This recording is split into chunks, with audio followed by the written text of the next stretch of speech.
The beginning is eternal and infinite. It is boundless. A boundless expanse untouched by the ravages of time. It is unaffected by old age and decay. That is called a pyrrhon. All things arise from this limitless source only to eventually return to it, when necessary.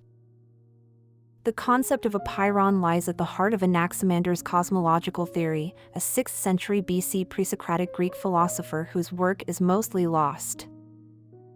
Anaximander was a pioneering ancient Greek philosopher, scientist, and mathematician.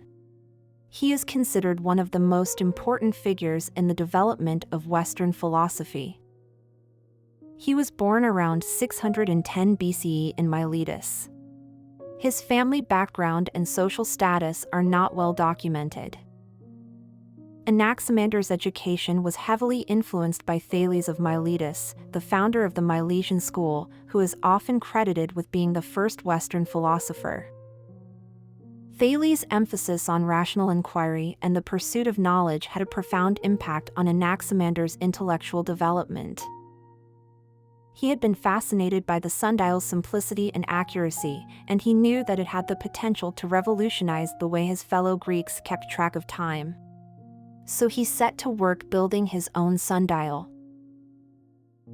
For centuries, the ancient civilizations of Egypt and Babylonia had harnessed the power of the sun to tell time, their ingenious sundials a testament to their advanced understanding of astronomy and mathematics.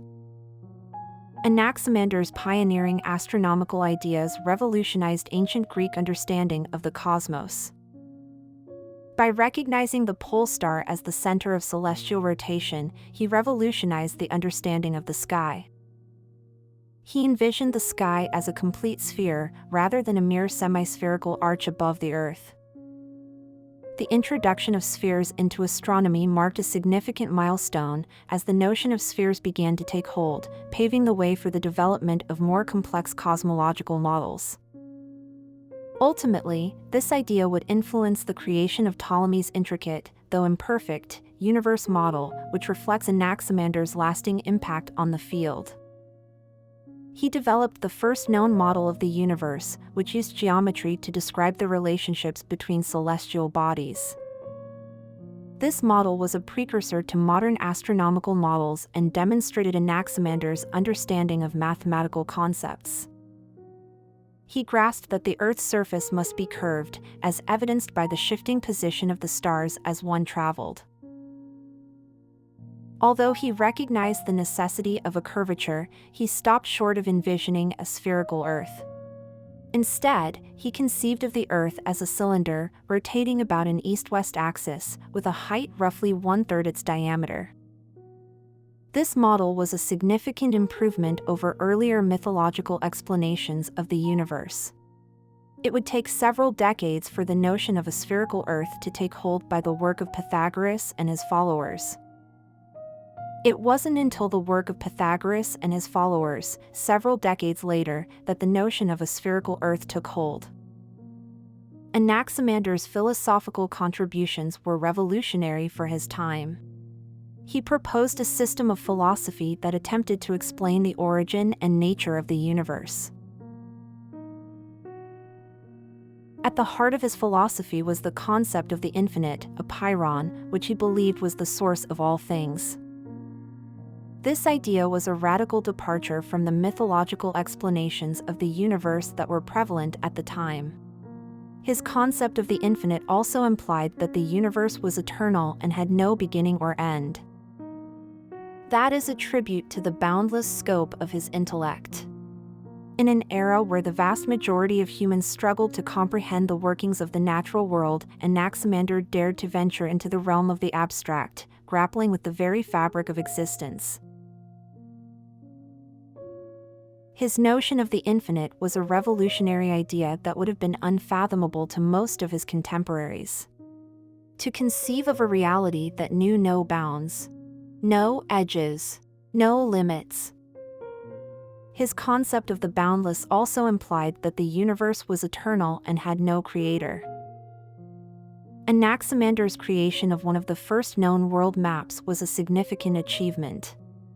His map included the concept of the oikoumene, the inhabited world, and was a precursor to modern cartography.